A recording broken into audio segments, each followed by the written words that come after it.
तो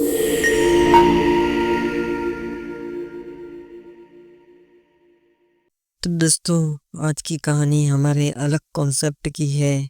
एक unique concept वाली। लंका की धरती पर युद्ध की गर्जनाएं चल रही थी। आकाश में बाणों की वर्षा हो रही थी और समुद्र के किनारे वृक्ष मानो भय से सिर उठे थे। रावण की विशाल सेना धीरे धीरे नष्ट हो चुकी थी। राक्षसों के महारथी एक एक कर गिर चुके थे।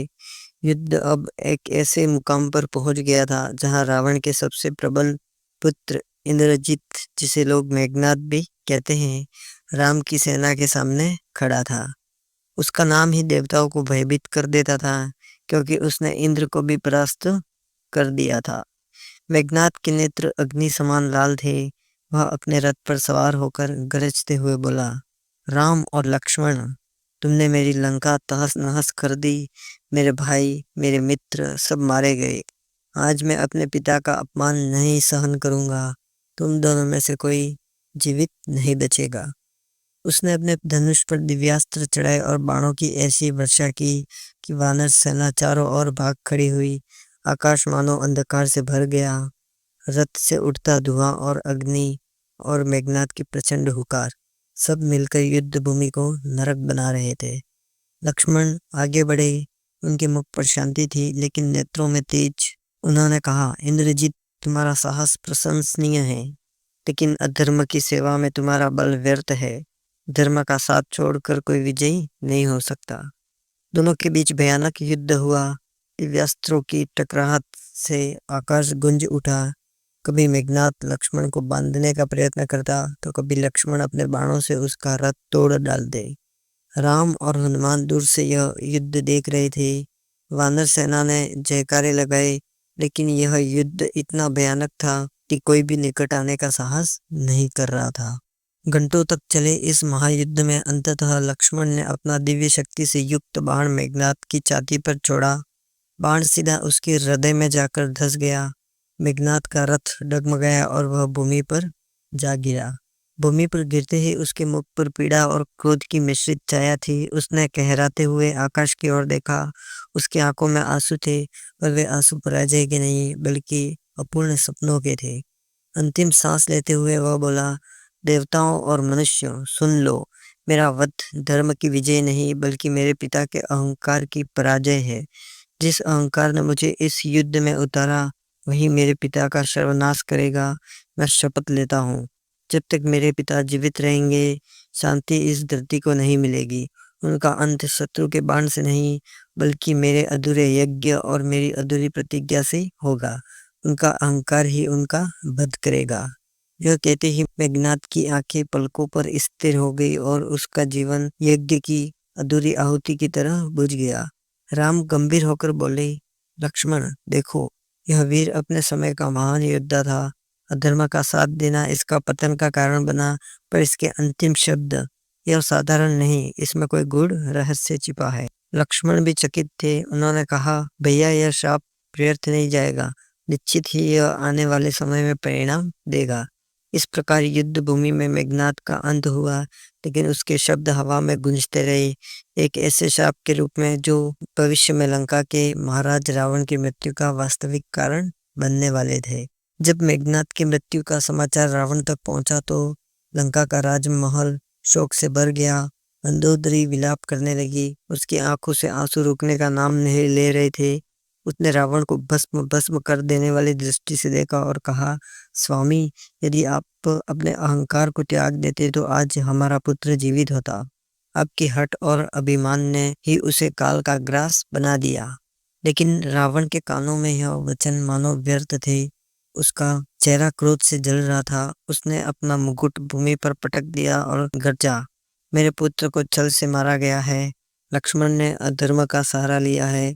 राम और लक्ष्मण के वध तक मुझे शांति नहीं मिलेगी। वह युद्ध भूमि की ओर बढ़ा। उसकी चाल से धरती कांपने लगी, लेकिन जैसे ही उसने युद्ध भूमि में कदम रखा, उससे अचानक सीने में अजीब सा कंपन हुआ।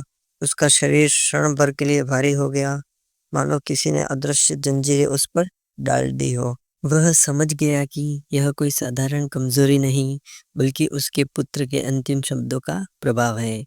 रावण ने मन ही मन कहा, मेघनाद, तेरा श्राप मुझे बांध नहीं सकता, मैं लंकेश हूँ, त्रिलोक मेरा नाम जानते हैं, कोई श्राप मेरी शक्ति को नहीं रोक सकता।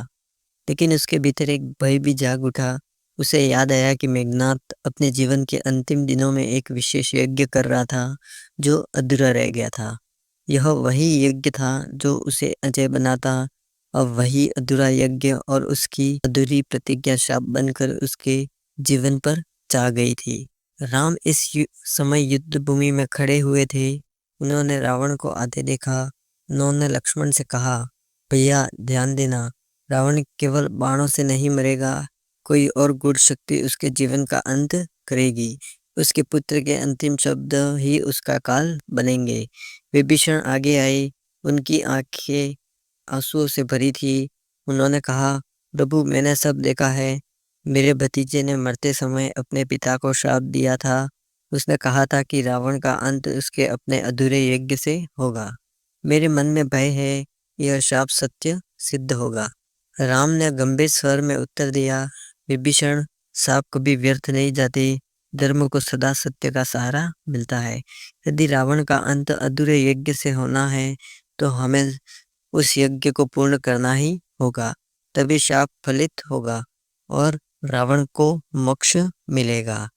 विभीषण राम को उस स्थान पर ले गए जहाँ मेघनाद ने यज्ञ आरंभ किया था। वहाँ अभी भी वेद मंत्रों की ध्वनि गूंज रही थी और अधूरी आहुति धुएं में बदलकर आकाश में विलीन हो रही थी। राम ने वहां जाकर ध्यान लगाया और हाथ जोड़कर प्रार्थना की, हे परमात्मा, यह यज्ञ एक अधर्म के साथ जुड़ा था, परंतु इसमें सत्य की अग्नि भी प्रज्वलित हुई थी। इसे पूर्ण कर दो ताकि श्राप की जंजीर टूट सके और अधर्म का अंत हो सके। उन्होंने अंतिम आहुति दी। जैसे ही आहुति अग्नि में समाई, आकाश में गर्जना हुई और एक आवाज आई, मेघनाद का शाप अब फलित होगा। रावण, तेरे जीवन की डोर अब उसी यज्ञ से बंधी है। उसी क्षण युद्ध भूमि में खड़े रावण को लगा कि उसके भीतर की शक्ति अचानक क्षीण हो रही थी। उसका धनुष हाथ से छूट गया, उसके रथ के घोड़े कांपने लगे और उसके मुकुट की चमक मंद पड़ गई। राम ने अपने धनुष पर एक बाण चढ़ाया। यह बाण केवल एक प्रतीक था, धर्म का प्रतीक। उन्होंने मन ही मन कहा, हे प्रभु, यह बाण मेरा नहीं, यह धर्म का है। इसका लक्ष्य केवल अधर्म का अंत करना है। उन्होंने बाण छोड़ा। यह बाण रावण के हृदय की ओर गया, लेकिन जैसे ही लगा, आकाश से आवाज आई, यह वध राम के बाण का नहीं, मेघनाद के शाप का है। पिता का अंत पुत्र के अधूरे यज्ञ से हुआ है। अहंकार ने ही उसका जीवन हर लिया। रावण भूमि पर गिर पड़ा। उसकी आंखों में आश्चर्य था, साथ ही पश्चाताप। उसने राम की ओर देखा और कहराते हुए कहा, राम, तेरे बाण नहीं, मेरे पुत्रों के शब्दों ने मेरा वध किया है। सचमुच अहंकार ही मृत्यु का कारण है। यह महान विद्वान था, शिव का भक्त था, पर अहंकार ने मेरी सारी विद्या व्यर्थ कर दी। राम गंभीर होकर बोले, रावण, तू विद्वान था, महायोद्धा था, पर तूने धर्म का मार्ग छोड़ दिया। तेरी मृत्यु तेरे कर्मों और तेरे अहंकार से हुई है। अब तुझे मोक्ष की प्राप्ति हो। विभीषण और मंदोदरी विलाप करने लगे। वानर सेना जयघोष करने लगी, लेकिन राम के मुख पर शांति थी, गर्व नहीं। उन्होंने मन ही मन सोचा, सत्य और धर्म की विजय कभी बाणों से नहीं, बल्कि अहंकार के पतन से होती है। इस प्रकार रावण का अंत हुआ, परंतु यह अंत केवल राम के बाण से नहीं, बल्कि मेघनाद के शाप से हुआ। इतिहास में यह घटना इस बात की गवाही देती रहेगी कि पिता का अहंकार कभी पुत्र की मृत्यु का कारण न बने और पुत्र का श्राप कभी व्यर्थ न जाए। तो दोस्तों, रामायण का एक नया दृष्टिकोण या कहें एक नया अंत आपको कैसा लगा? अगर आपको अच्छा लगा हो तो इस प्रकार की रोचक और नई कॉन्सेप्ट वाली कहानियों के लिए हमारे चैनल को सब्सक्राइब करें, वीडियोस को लाइक करें और ज़्यादा से ज़्यादा शेयर करें। धन्यवाद।